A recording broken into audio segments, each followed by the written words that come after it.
Hey everybody, and welcome to the WWE podcast.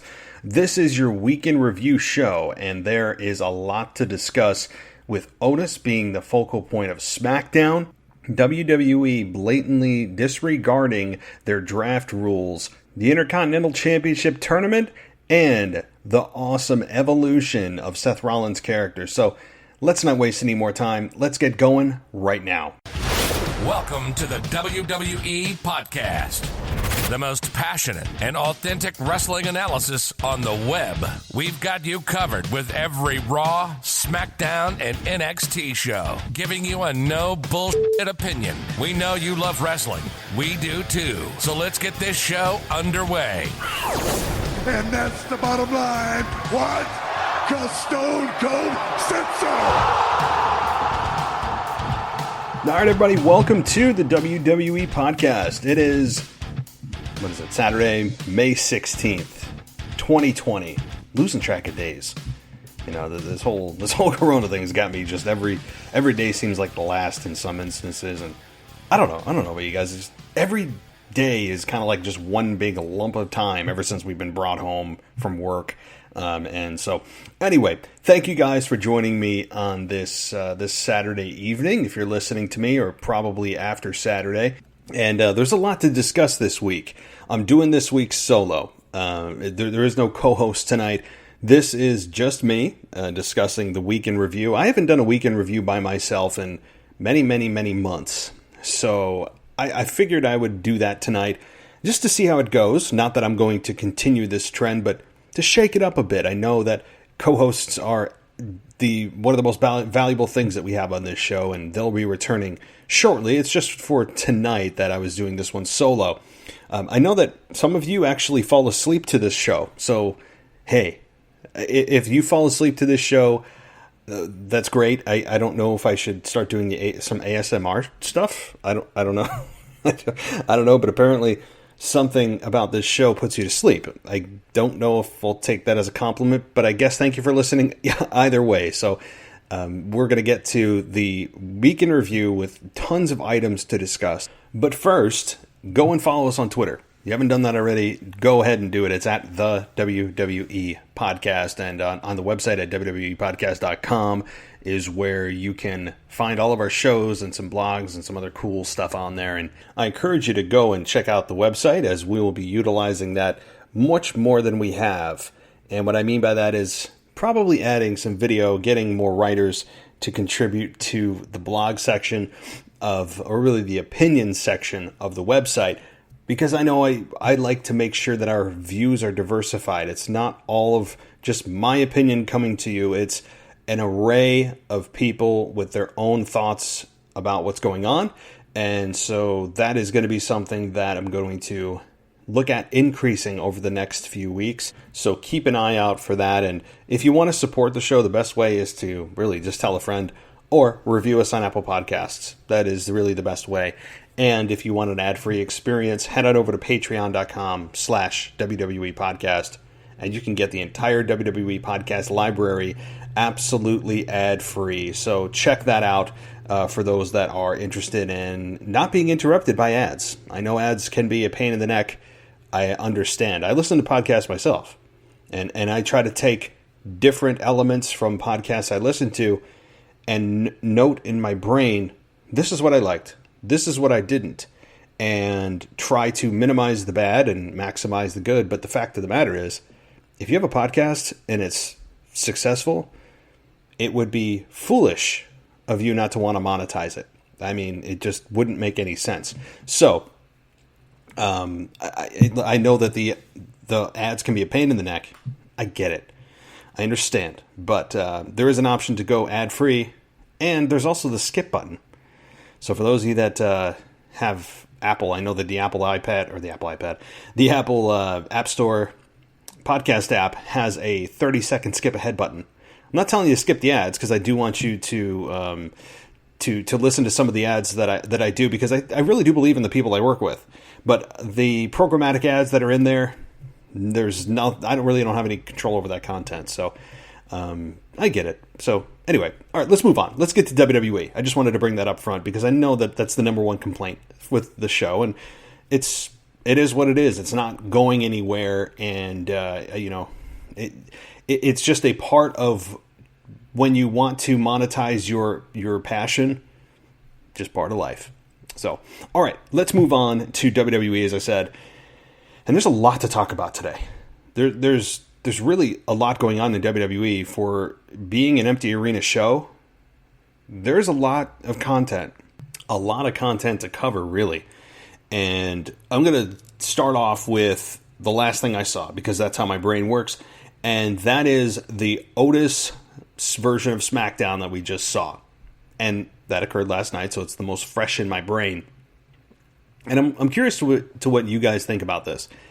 Otis came in as Heavy Machinery, part of one half of Heavy Machinery. And there's always a very clear star in a tag team. Very rarely do you look at a tag team and say, these guys are absolutely equal. I can't see either one being a bigger star than the other. It doesn't happen very often. I mean, even look at the Hardy Boys. Jeff Hardy was clearly the star on that team. Animal and Hawk, the Road Warriors. Animal, I think, was much more of a standout than Hawk. You look at, well, okay, maybe you could say Jimmy and Jey Uso because they're identical twins, but they are much more the exception than the rule. New Day, you can make an exception or an argument that Big E is actually the most underutilized guy on the team. All right? I mean, so there's always that star, and Otis came in and was that star right off the bat. He gave a different vibe. He looked different. He was kind of the happy-go-lucky, lovable, I want to say lovable loser because it just flows off the tongue, but that's not really what he was. He was just kind of like the lovable guy in high school that never got the pretty girls. He wasn't the jock.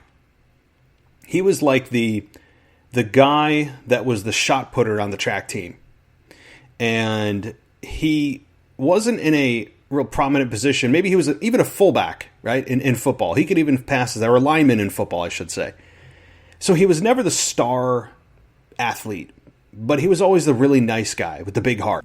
And that's what I think WWE is after right now with Otis. They have really defined him as a kind of that lovable, non-traditional type of WWE wrestler. And he stands out because he does funny gyrations and his fat jiggles, and he wears shirts that are a quarter of his size, and Vince likes to accentuate his abdomen. And they've defined him as kind of that lovable guy that likes to eat food, and they're always making food jokes. And we're all supposed to laugh along that he has like a Stromboli or something in the briefcase of the Money in the Bank briefcase. And he did the whole awful, and you guys know what I think about this, the absolute eye-rolling, made me want to turn it off, embarrassed. I felt embarrassed to be a wrestling fan watching the Money in the Bank ladder match, men's and women's. And I don't really care who thinks I'm trying to get clicks. I don't really care if you think that it's something that I'm just saying to get a reaction or go to the extreme to whatever reason. I don't really care. The fact of the matter is that's what I believe. That's what I felt. It was absolutely eye-rolling, and everyone that was involved in producing that match should be ashamed of themselves.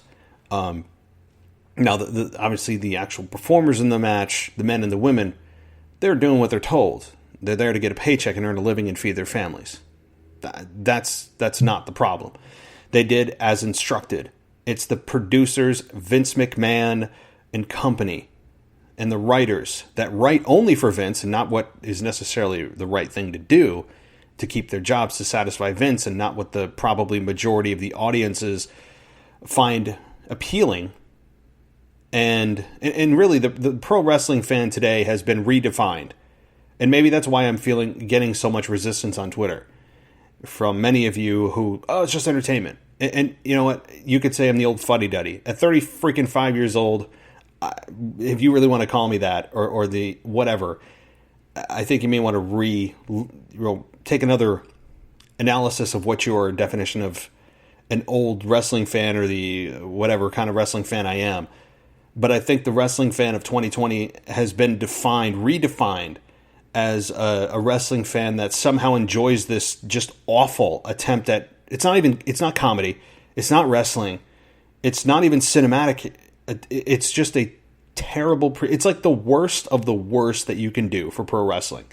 And as Jim Cornette said, and he tore this apart just beautifully, and I don't mean to get on a rant about the Money in the Bank ladder match, I'm getting back to Otis in a second, but Jim Cornette is a guy that is known for his criticism of the modern product in WWE. And you know what? I think not all of it is warranted. I think that he goes a little bit overboard sometimes to just get a reaction. But I agree with about, I don't know, probably 80-90% of what he says. And he tore the Money in the Bank ladder match apart and said there should be a special place reserved in hell for the people that produce this. It was great. And I loved it. So I know many of you are either new to wrestling that listen to me, I've gotten you back into wrestling, or you've been longtime fans. And I know to many of you, I am like the anti-hero of podcasting. I know that many of you probably view me as this guy that just complains about everything.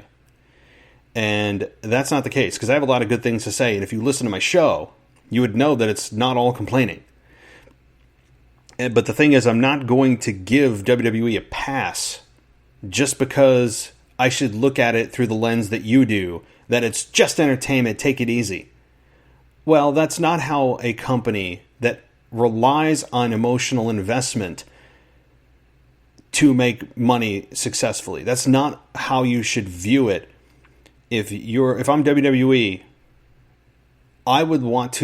my goal would be to make fans emotionally invested, not to, quote, entertain them on a very superficial, sports entertainment-y, killing kayfabe type of way that is an awful attempt at whatever they were trying to attempt. That's not what I would do, and I think WWE has lost vision of that. And so anyway, back to Otis. See, damn Money in the Bank ladder match got me again. But anyway, I know I'm the anti-hero of podcasting to many of you. That's cool. I'll play the heel. And I'm not, but when I say I'm playing a heel, that's just me giving you my damn opinion. I'm not trying to be somebody. So I'll say I'm playing a heel in the wrestling context, but I don't care if you don't agree. Just like you shouldn't care if I disagree with you. But that's what makes this damn thing fun, right? This is all just playing in the sandbox. That's what all wrestling is. So, okay. But to get back to Otis, there's always a star in the tag teams. Always. And Otis was a standout right from the beginning with Otis and Tucker, who has just gone by the wayside, and we got an explanation from Otis that he was, gotten dysentery from the Oregon Trail, making a reference to, for those that have no idea, if you're a millennial, you know what Oregon Trail Day was when you went to school in the 90s, mid-90s. You just knew what that day was. And Oregon Trail was a beloved video game that was played on the Macintosh computer for many, many years. So he went back and made that reference, of which, if you're younger than millennials, the millennial generation, Gen Z, you probably have no clue what the hell he's talking about. But so Tucker's nowhere to be found. Otis is the focal point of Smackdown, and we open the show with Otis on Miz TV. And I will say again, while I'm talking about the positioning of Otis, they did do something good here. They did more than just make funny, try to be a terrible attempt at comedy with the food jokes, which they still did. It's just par for the course every time you see Otis. And why he has to wear basically a women's tank top to accentuate his stomach for Vince McMahon to be knee-slapping backstage. I don't understand the point of it. But we did get at least a little bit of history with Otis, albeit brief, with The Miz and John Morrison going through some childhood photos of Otis. And so we got to see him at a much younger age. And so we got to learn a little bit about him. Not much, but it did humanize Otis a little bit. And I'm not sure if it's an act about, or I should say, I know it's an act, but maybe he should back off a little bit on the act of talking in kind of mumbo jumbo. Oh yeah, Tucky. I mean, I get it's endearing and it's unique, and nobody in WWE speaks like Otis.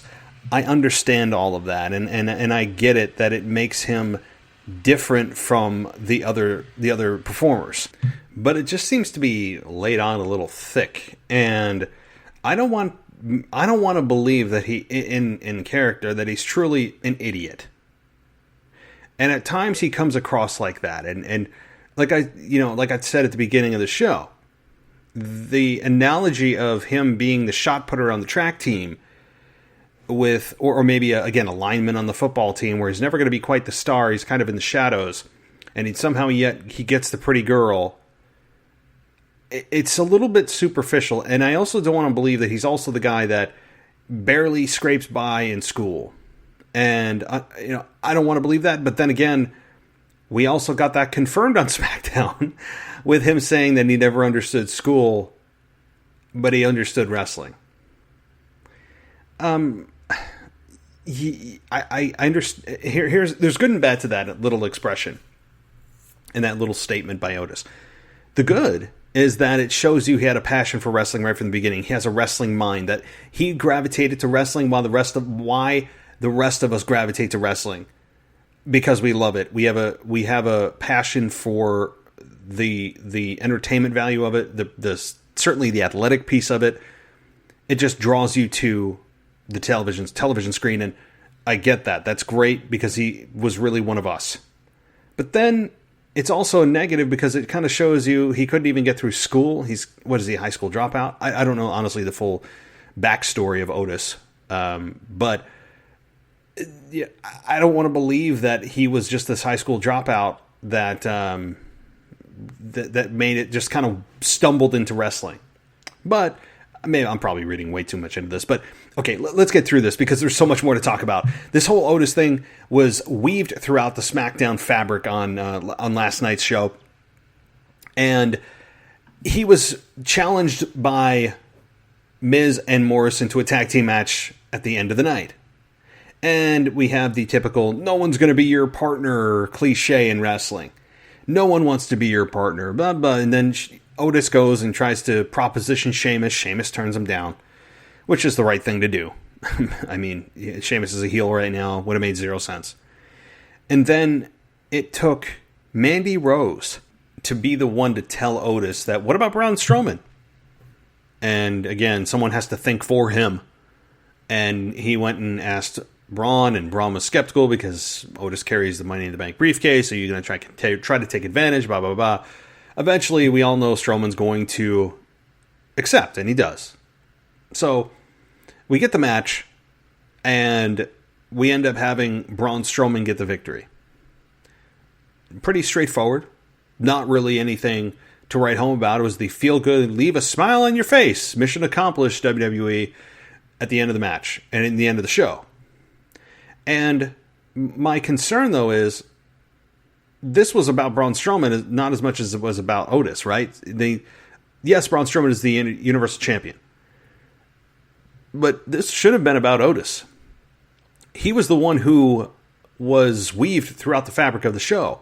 Why is Braun Strowman getting the recognition and the victory, so to speak, rather than Otis? But I don't know. They got the victory nonetheless. I was surprised at the end of the show that we didn't see anything from The Fiend. When the match ended, there was just under 2 minutes left, and I said, okay, this is definitely enough time. And instead, Mandy Rose comes out, and they celebrate. And Mandy Rose has been really defined down to just Otis's girlfriend that is still too hot to be with Otis on the surface. And we'll have to see where that goes. Interestingly, though, a couple of things. So we end the show like that. No Fiend. This is very surprising. There was no Fiend. So clearly maybe they're waiting till next week to position The Fiend as the Braun Strowman opponent for Backlash, or maybe they wait all the way to SummerSlam. Who knows? But it was surprising given that it was the end of the show with a couple minutes left and the Fiend didn't show up to intimidate Braun or whatever. So, a couple things here. And this is a very good thing on SmackDown that I'm liking a lot, as long as the payoff is good, the setup is great, is the whole hacker type of thing. And again, this was a direct ripoff of the show. Again, I know I mentioned this, but this is honestly a direct ripoff from Big Brother a couple of summers ago, when they had a hacker type of part of the show, and you could hack somebody's selection to be on the block. If you don't know what I'm talking about, you'll know. Just watch Big Brother if you never have, or maybe you haven't. You know what I'm talking about. It's a direct pull from the show, but I don't care. I love this. The hacker thing is great. It's well produced. It creates a sense of who is this guy, assuming it's a guy. It creates, what are they after? It shows like the Matrix code going down their screen. A big fan of the Matrix, by the way. It shows him kind of playing God and being able to see all people at all times, and says that the truth will be heard. I'm liking this. I'm glad it wasn't just a one-off for showing who was behind the whole Valentine's Day mix-up between Otis and Mandy for their date, and it became Sonya Deville.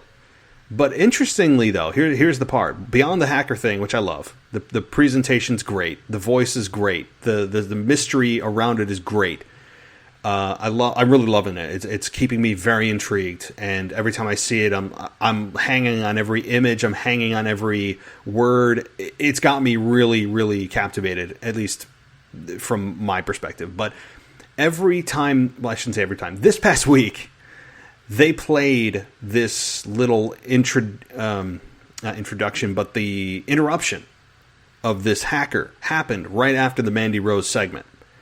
And it's which makes me a little bit nervous that this all was a ruse by Mandy Rose, and that she truly feels bad for Otis, right? Like next week, we're going to get something, or maybe the following week, or maybe in a couple of weeks, that we get something from this hacker that shows Mandy Rose on the phone with somebody talking about how, yeah, she pities him and she feels bad, so she's with him because she feels like she has to be, but she really thinks he's disgusting, and she pities him. Like, that is how I think this might be playing out, that it's Mandy who is truly the evil person here, and it's not Sonya. So keep that in mind, and it's going to be very interesting to see how and when those segments pop up. Even if there's no information, it's just kind of the standard I'm watching and all that stuff, when those segments play.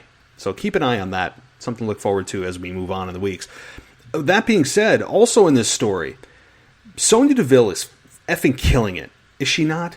Sonya Deville, in the last few weeks, has done more than in the last few years in WWE. She is absolutely on fire with her promos.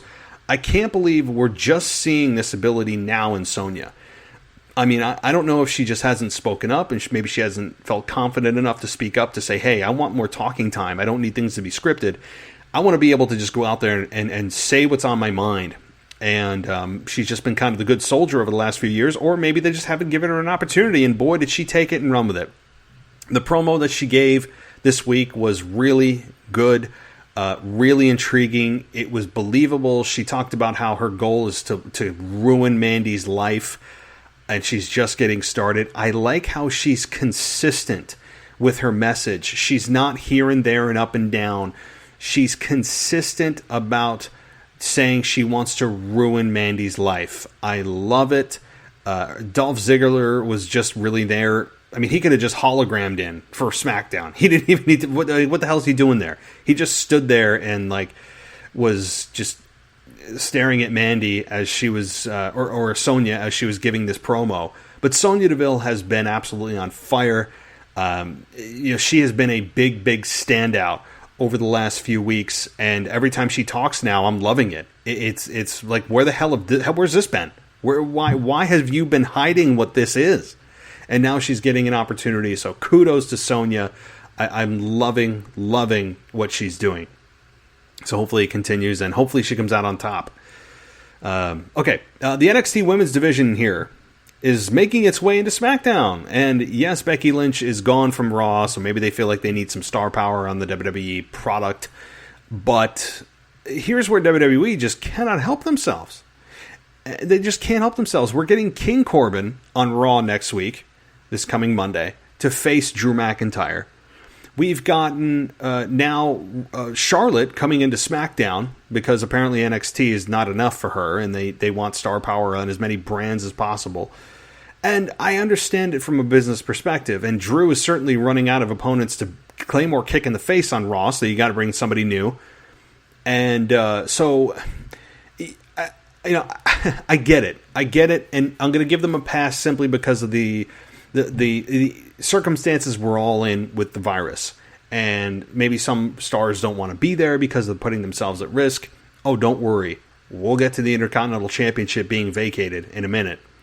But perhaps the virus is a contributing factor for them just completely throwing away the rules of the brand split and when they happen and the draft. I mean, I'll give them a pass simply because of the environment we're in. But I also have a feeling that even if we weren't in this environment and it was business as usual, that WWE would still probably not be able to help themselves and just say, F it, we're going to bring in so-and-so because it makes sense. Or even if the fans go, why are they here? They're going to go, well, they're here, so that's all we care about. Instead of going, this makes no sense, they're on this brand, how does this happen? And that's my only gripe. And I knew going into every brand split, every draft, that WWE cannot keep the world separate. They just can't do it for the life of them. And so we'll have to see how many more times this happens. But so we get Charlotte on SmackDown, and she's interrupted by Bayley. And Bayley and Sasha come out, and they take shots at each other. Bayley talks about how the last time they were in the ring together, she took the SmackDown Women's Championship from her. All true. And then Charlotte is the NXT Women's Champion, and they tell her to go back to NXT. And inevitably, why can't I say that word? It inevitably, try to say those two words together, fast. I don't know. Ends up in a match. And so here's the thing, though. Charlotte tries to play reasonable voice. Charlotte is trying to play the voice of the people that see what's going on, and everyone sees what's going on but Sasha. And tells Sasha that she needs to be her own woman, and that you are simply Bayley's lackey, what happened. And before Sasha can respond, Bayley cuts her off. And she has been doing that, if you've noticed, for weeks now, cutting off Sasha from not being able to speak. And there was some tension between Sasha and Charlotte, but there was also some facials of understanding and respect there. So I think that I don't even know. I'm scared to say it, but are they turning Charlotte babyface? Or was just Charlotte ambiguous on SmackDown, and they're just doing this to further the cracking of the friendship of Bayley and Sasha? Was she just used as that and also brought star power to SmackDown? I'm hoping it's the latter, because Lord knows we don't need another turn from Charlotte. Charlotte seems to go on these spurts of like, I'm a defined babyface, then I'm a defined heel, then I don't know what I am, and then I'm back to heel. I don't know why they screw with Charlotte so much. I don't know why it's so difficult to see what she's born to be. I don't know why it's so difficult to look at her and say, hey, she's clearly a heel. I don't see any other way around it. She has played the babyface, and she has been very uncomfortable as a babyface because I don't think she believes in her own babyface character, because her character is not built around being a babyface.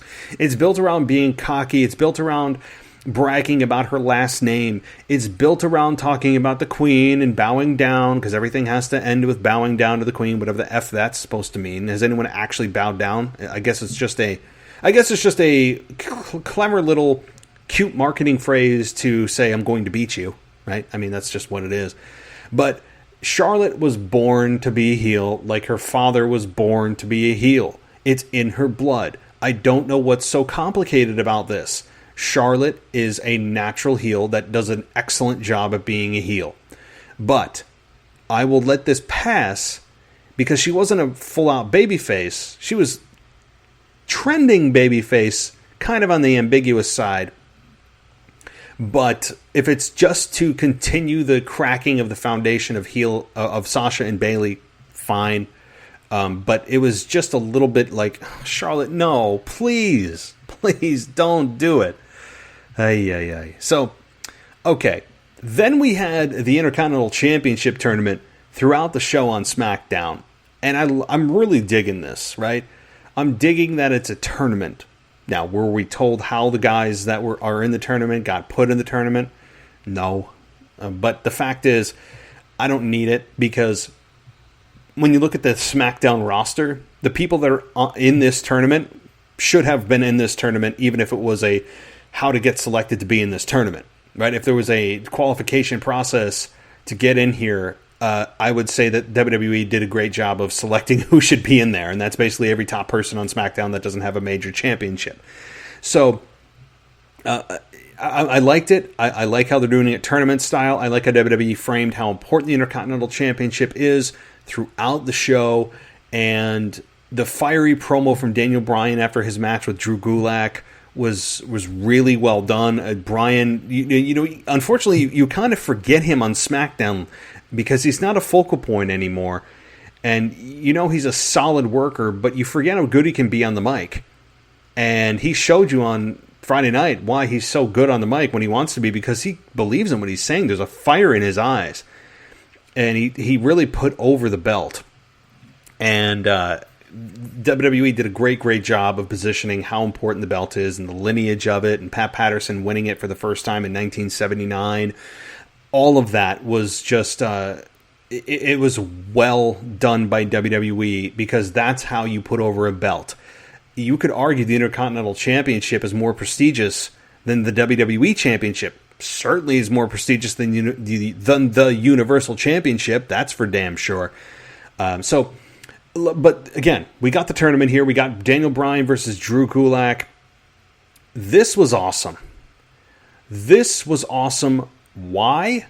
Not because Daniel Bryan and Drew Gulak are great with each other, and the chemistry is just oozing out of them anytime they lock up, and WWE knows that they can just plug and play with these guys, which is certainly a compliment to both, and their chemistry is off the charts. But it was great because here's why. You're going to be really stunned by this. It was a wrestling match. It went back to the old school, here's what wrestling should be presented as. And not every match, of course, I get it. But boy, did this taste different. It's like WWE feeding you Big Macs for weeks and weeks and weeks and weeks and weeks and weeks. And you like Big Macs, right? Most of us do. And you like cheeseburgers. Most of us do. I get it if you're a vegetarian. Just roll with me in my analogy. And you're eating them, you like them, you kind of get used to them, you know what you're going to get. And then all of a sudden, out of nowhere, they give you a salad. And you're like, what? But your body loves it. Your body loves you for it. This tastes different. It's very different from your palate's perspective. You're wondering, what did I just get? Why do I feel so good? That's what this match was. It was a salad in a row of Big Macs. And I really, really enjoyed the chemistry, as we all did. It didn't, and here's the beautiful part. Unless I'm wrong, and I'm sure you guys will correct me, was there a single punch thrown in this match? Was there a single punch? I don't think there was. When is the last time there was a match in WWE that didn't involve a punch or a slap? I don't have the answer. I don't know. I don't think it's probably been years. I mean, honestly, and sounds insane, But I believe the last time that happened without a punch or a slap was probably Austin versus Ric Flair in 2002, the Raw before Austin walked out, when Ric Flair challenged Stone Cold to a wrestling match and he couldn't punch Ric Flair. If he punched Ric Flair, he would be disqualified. Anybody remember that? That was the final match before Austin walked out when he was supposed to face Brock Lesnar in Atlanta and for the King of the Ring tournament, or the it might have been a King of the Ring, I forget. But we all remember that famous story with Austin. But people forget the week before. That's honestly the last time that I can think of a pure wrestling match without a single punch. It was damn brilliant. It was two pros doing what they do best, and that's chain wrestling. Chain wrestling is sorely missed. It just why does every match have to start at 100 miles an hour? You know, you are out there to wrestle. And you know what's great? When you start at the ground floor with chain wrestling and, you know, not flips, but counters and reversals and counters into counters, and then maybe you escalate it into a punch, and then it means more than just starting off punching, because instead of starting in third gear, you're starting in first gear. And that's how you tell a story. I don't want to go into chapter 3 of a book. I want to start at chapter 1 and know the whole story. Again, I'm not advocating every match start like this or every match feel like this, but boy did it feel different, boy did it feel good to see a real wrestling match between two wrestlers. And I liked how Daniel Bryan said the word wrestler. I'm sure Vince McMahon is sitting back there going, and just cringing at that word. But I'm obviously, he probably got permission, a very reluctant permission to use that word, but that's exactly what he is, and it came off great. So, all right, I'll move on. All right, so on SmackDown, that pretty much covers it. I mean, that was the big ticket items on SmackDown. As far as the Raw side goes this week, you know, I did my Raw review from I think on Tuesday I released it. So I'm not going to go over everything happening on Monday Night Raw because you can hear it. But as we look at the week as a whole, because that's what this show is about, this was a very noteworthy week of WWE because the evolution of the Seth character is really starting to catch my eye. It's no longer this burn it down. I gotta say burn it down for every promo because it's my catchphrase. He is evolving very beautifully.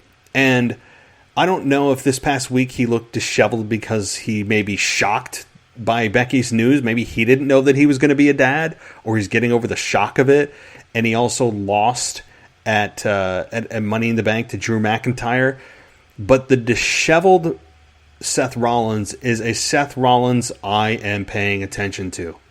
Boy, am I paying attention to Seth Rollins. And I love his evolution of a downward spiraled, dangerous, unpredictable, mentally unstable version of somebody that believes they are the Messiah of Monday nights. Got to be careful, right? But somebody that is that mentally deranged and delusional, you add in loss after loss and then being a dad, he is set to explode at any moment. And that was awesome on Monday night. I loved the disheveled Seth Rollins more than any version I've seen of Seth Rollins in the past 7 years. It was great. I don't know if this is going to continue. I don't know. I don't know if it's just a one-off and he's back to what he was as the Messiah prior. But him growing out his beard, him looking it was perfectly done on Monday night.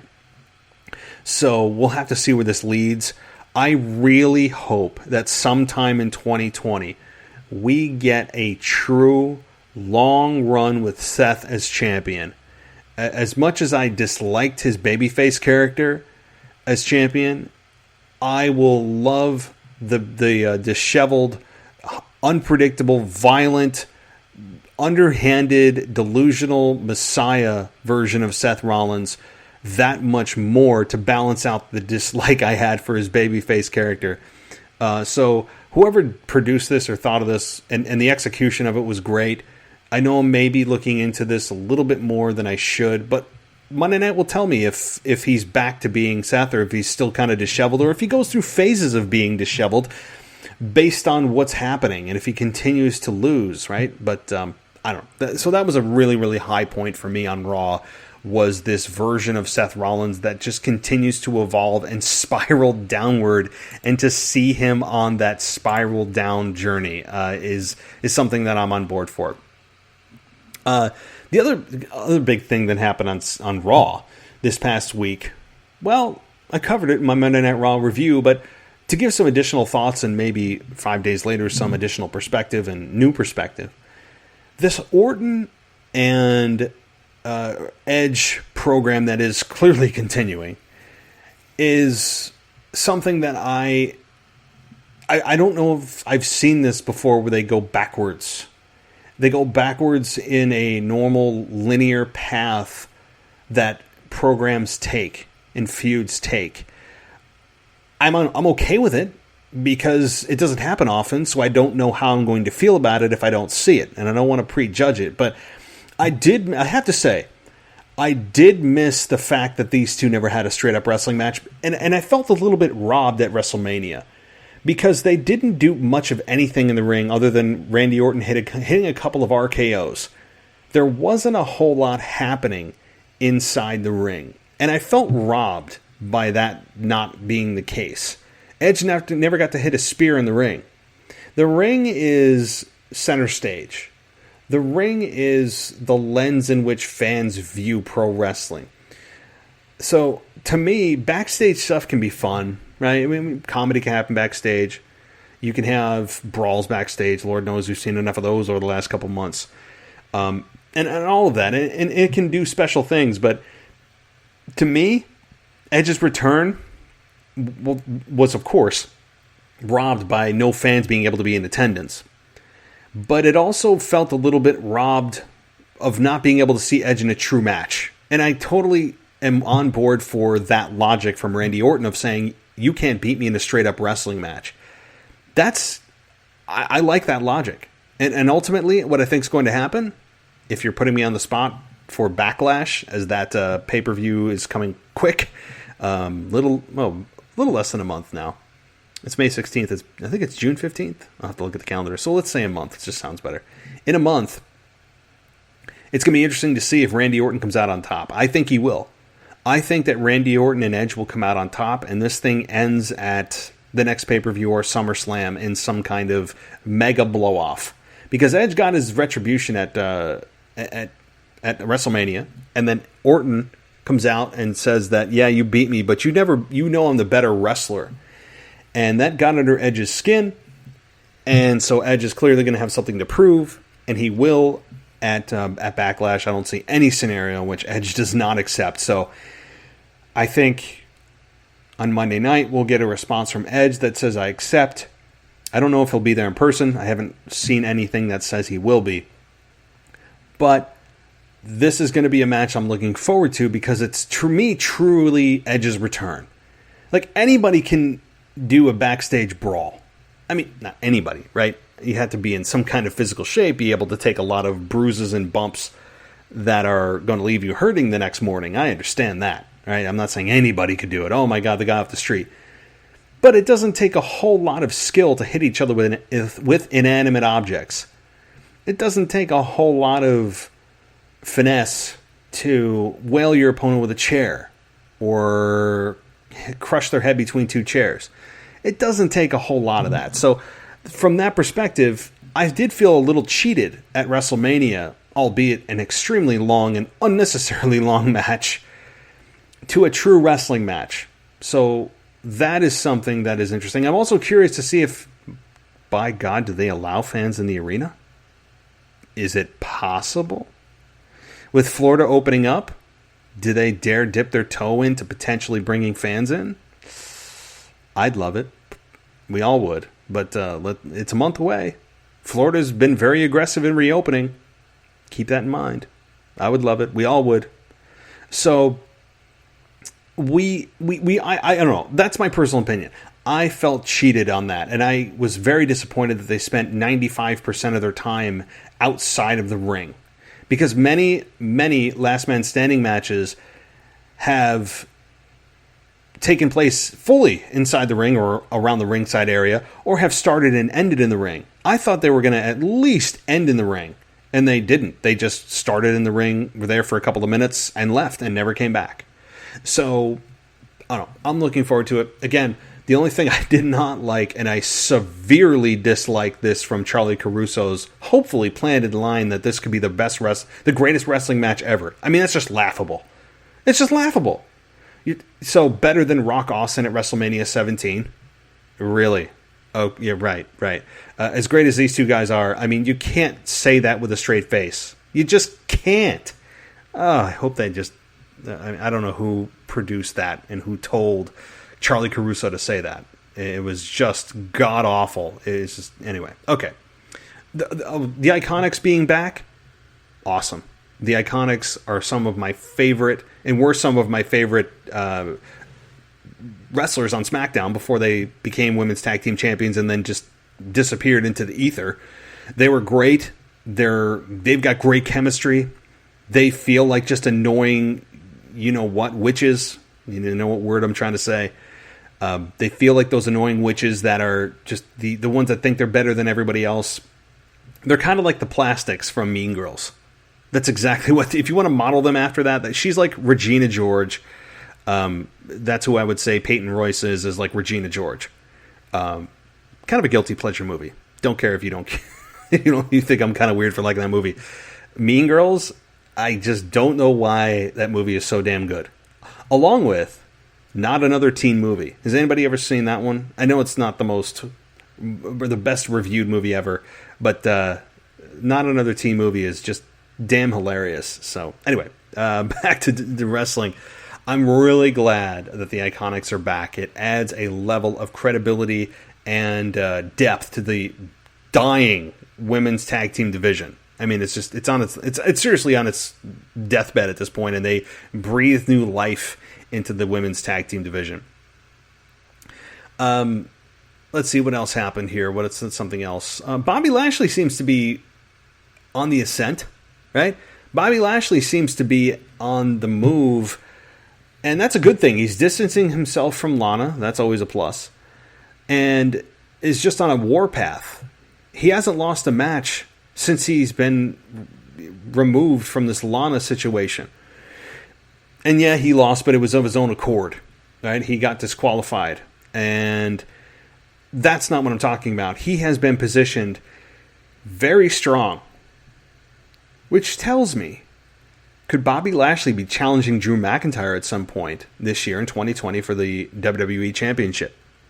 I hope that answer is yes. I really do. Or Bobby Lashley versus Brock Lesnar. The key here, and it looks like they've been doing it, the key is redefining Bobby Lashley and re-educating us to what he is and how powerful he is and how strong he is. And they've done that. So far. It's going to take a lot more because there's a lot of damage from Bobby Lashley in terms of, remember his three sisters segment? Remember that just abysmal segment? Or the Lana nonsense? All of it. I mean, there's been so many things that Bobby Lashley's done that you're like, this is, like, what are they doing with this guy? This guy's an absolute machine. But I hope that they do something prominent with him, even if it's not for a championship run. Him and Brock Lesnar need to have a run-in. I mean, please. We've seen Brock Lesnar work with kind of the same cast of characters. And yes, Drew is new for Brock. And that rematch will happen. But I would love to see a Bobby Lashley-Brock Lesnar showdown at some point. As long as Bobby Lashley is redefined and has been redefined for a long period of time. So that means that Bobby Lashley is built for months and months and months as this unstoppable monster. And you redefine and change what people's perception of Bobby Lashley is. And it takes a long time, especially given how long that they've told you, who Bobby Lashley is and how far he can really go. They could really turn things around here, and hopefully they see the money in Bobby Lashley versus Brock Lesnar. So, the other thing, too, Drew McIntyre has been running through and steamrolling everybody. And I've mentioned this before, but it's worth mentioning because I don't understand why WWE, if they're building a new group, which typically when you build a new group or you debut, you have an automatic get out of jail, I'm going to win most of my matches card. And Andrade, Austin Theory, and Angel Garza, of course, led by the brilliant Zelina Vega, and I don't mean that facetiously, I mean it truly, is that you have this group that's brilliant and a talker that is otherworldly in terms of her ability to make you believe and to feel like she's all in and to make you feel something for this group and make you tell us what their mission is. And then you just have Drew McIntyre Claymore kick all of that down, figuratively and literally. And I love Drew. And that's the hard part is I don't want to feel like Drew is really pouring cold water on a group that could be something. But I feel like that. At the same time, I want Drew to not lose either. So the point is, and I've said this before, Drew and this group need to stay the hell away from each other. I'll say it again. I'm not gonna tell you again, WWE. You're gonna be grounded. I feel like I'm scolding a child. But I said this before, and Drew and this group ran into each other many times over the last month. They stopped for a week or two, and then I was like, oh, good, they're staying away from one another. And then they're right back to it. I don't know why they want to use Drew McIntyre to have 3 sacrificial lambs of 3 guys that have a big and bright future. All 3 of them. All 3 of them have a hell of a lot of potential and are just being Claymore kicked down every week. And yeah, they're heels, but they have no heat. They can't get heat. They're built as soon as they get a microscopic amount of heat, it gets blown off by a Claymore kick. I don't like that. And some of you may say, "Oh, they're heels. They should get their asses kicked." I love seeing that. Well, then you haven't really watched pro wrestling long enough to understand that when you have mega heat, you'll have nuclear heat, not nuclear. Anybody ever have people that say nuclear? It's nuclear, right? I don't know, silly things that just under my skin. But when you have true heel nuclear heat, you want to see a babyface rip that heel's head off. And instead we have heels that get a little bit of heat and then immediately gets blown off, and it's like, well, I kind of wanted that to build for a while, right? I don't know. So, bottom line, keep these 2 apart. Please, let them do their own thing. I know you're hurting for heels and you're hurting for top baby faces, and when you have 2 good groups, you have a mega babyface and a heel group that gels well together, you got to put them together. No, resist the temptation. You're doing long-term damage. You're not allowing the group to grow. All right. Jinder Mahal was interviewed backstage on Raw, by the way, and he said he was happy for former teammate Drew McIntyre, and he promised his journey to the top this time would be a hero's journey. Does anybody else see Jinder Mahal versus Drew McIntyre? I see it. The 3MB, the actual laughingstock of Raw, could be a main event. And people say, "Oh my God, that's ridiculous." No, why is it ridiculous? Why is it ridiculous? Many people really, really hated Jinder Mahal's title run on Smackdown. I didn't hate it as much as most. I really didn't. At first, everyone was saying Jinder effing Mahal, right? And I did too. Because it came out of absolutely nowhere. It was like a Randy Orton RKO. It hit us out of nowhere. But I think Jinder Mahal, over the weeks, did a good job of making you want to see somebody beat the hell out of him. He wasn't Muhammad Hassan. And if you don't know who Muhammad Hassan is, good Lord, go and Google him. I think it was 2004 to 2005, maybe 2006, when Muhammad Hassan was a part of WWE. God, you talk about a Middle Eastern gimmick that was nuclear heat. Oh man, it's a shame that his career got cut short in WWE.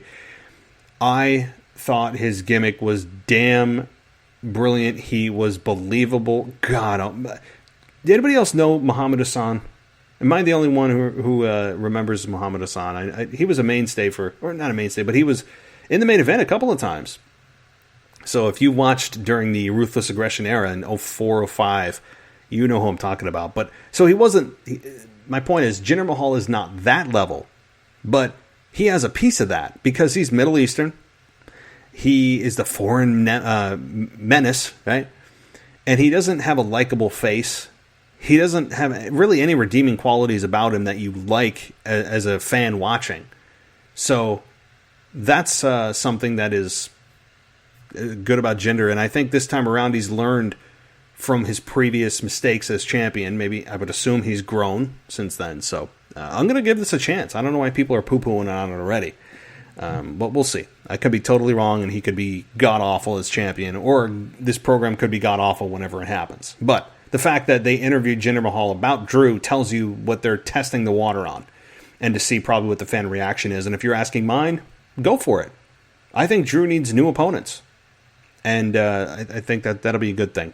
So, and it's also a Monday Night Raw, I meant to say, because I can't talk about Monday Night Raw without Becky's announcement. I like how Becky Lynch referred to the WWE fans as fans. Anybody else notice that? She referred to the fans as fans and not, the WWE universe has been so supportive and they got me through. No. We're not out in the stars, right? I'm not out there, floating around the galaxy in the Milky Way. I'm a fan. You know what fans are? Fans are people that support the product. Baseball has fans. Do they call it the MLB universe? Do they call it the NFL universe? Do they call it the NBA universe? No. WWE is the only one that has to be cute about how they label their fans. So, and you all know how I feel about that term. It's like WWE is trying to create. They have tried to corporatize the fans. As Stone Cold would say, that's not going to happen, right? I refuse to be labeled as the part of the WWE universe. I'm a damn fan. So props to Becky for calling us fans, because that's exactly what we are. We are fans of the WWE. So, all right. So that is essentially, I know there's a lot of other little stuff going on. Shayna Baszler seems to be back on track. The Viking Raiders and the Street Profits played basketball. I wish I was kidding about that. But overall, I like the way WWE is positioned right now. King Corbin could certainly need to use a win. I don't even know if he knows what it's like to win anymore. And this is what I'm talking about not being able to build up heels because you blow the heat off so damn quick. And yeah, it was against Elias in the first round of the tournament. And I'm glad and hope that this program is over between Elias and King Corbin. And it feels like every time we talk about King Corbin that we hope that his program with whoever is over. Look at the thing with Roman Reigns. We were all just, oh my God, please move on from this. Please move on from this. Please move on from this. And they finally did, right?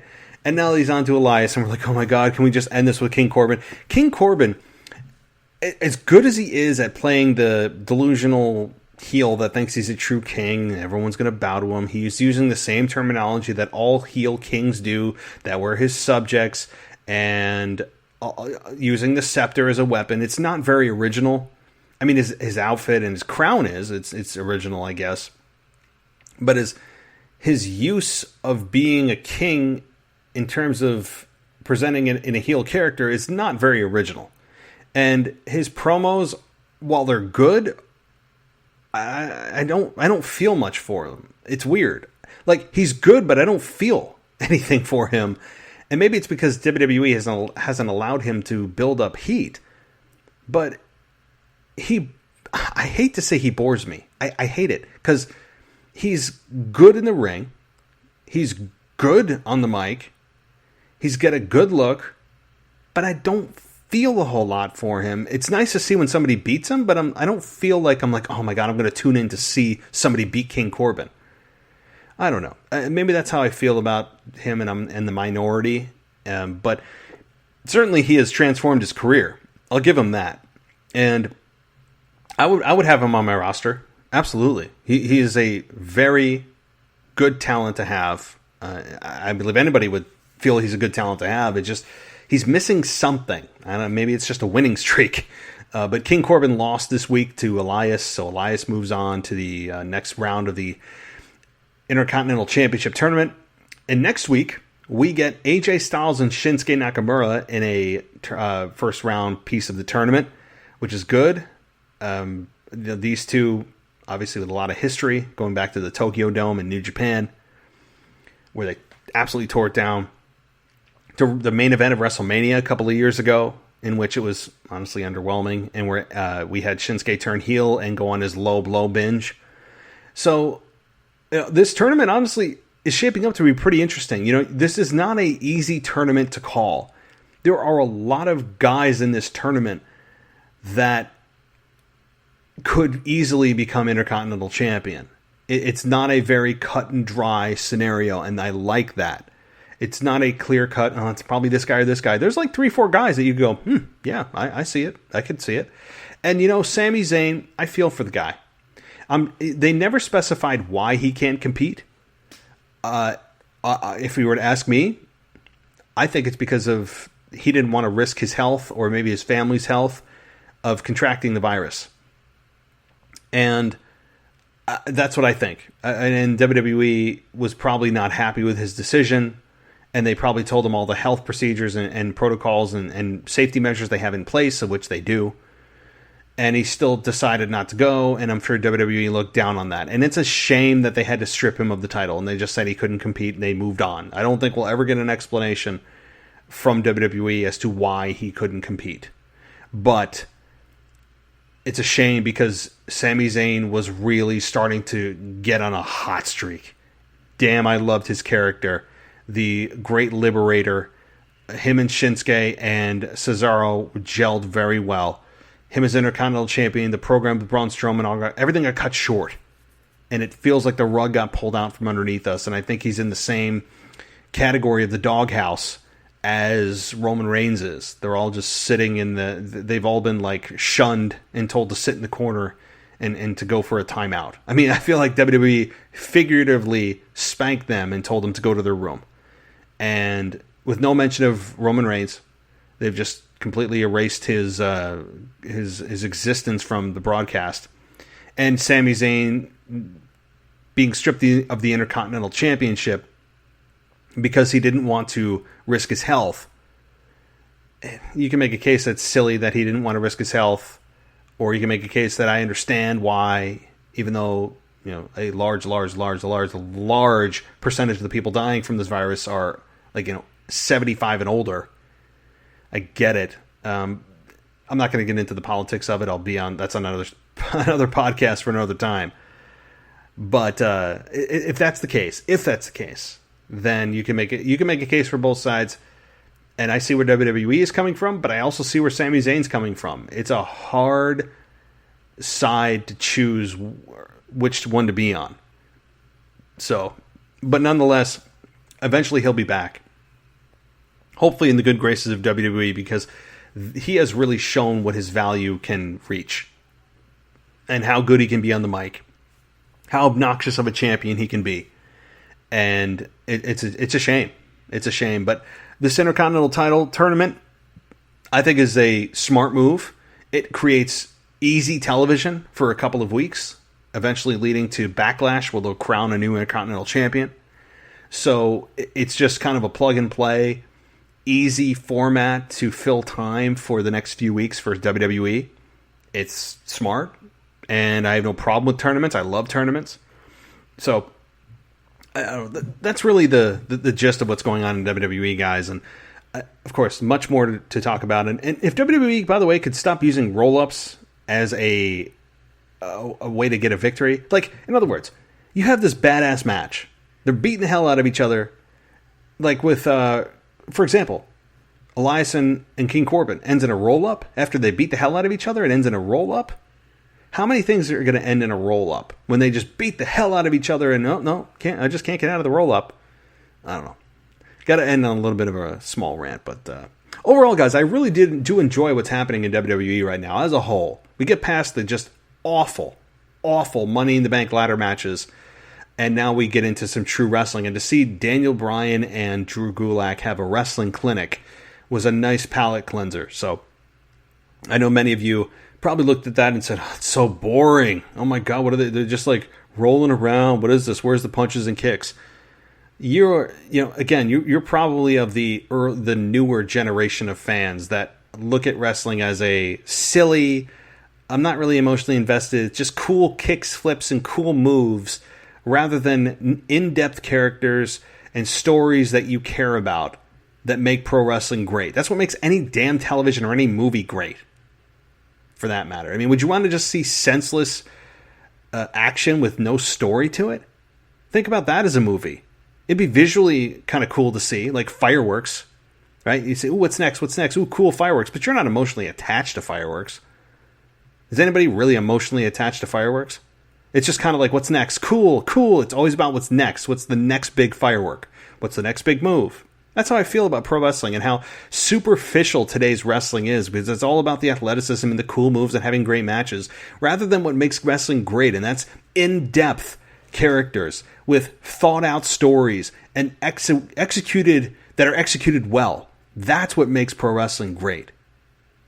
And so I think today's fans have just been brainwashed as to what wrestling should be and why it's entertaining by doing all the silly the silly crap that they did at Money in the Bank. So, all right, end rant. I'll end there. For those of you that say I want to complain all the time, go ahead and tell me. It's not the case. If you listen to the show, I actually praised WWE the majority of the time in terms of minutes that I spoke. So, all right, well, thank you guys for listening. You can hit me up on Twitter at the WWE Podcast if you agree, disagree. You can also get yourself on the show if you want to send me a quick voice memo from your phone. You can send it to my email at realwwepodcast@gmail.com. You can get your rant or question in by doing that. You can also go to my website. You know what that is. You can also get an ad-free experience at Patreon. You'll know the deal. It's the same stuff.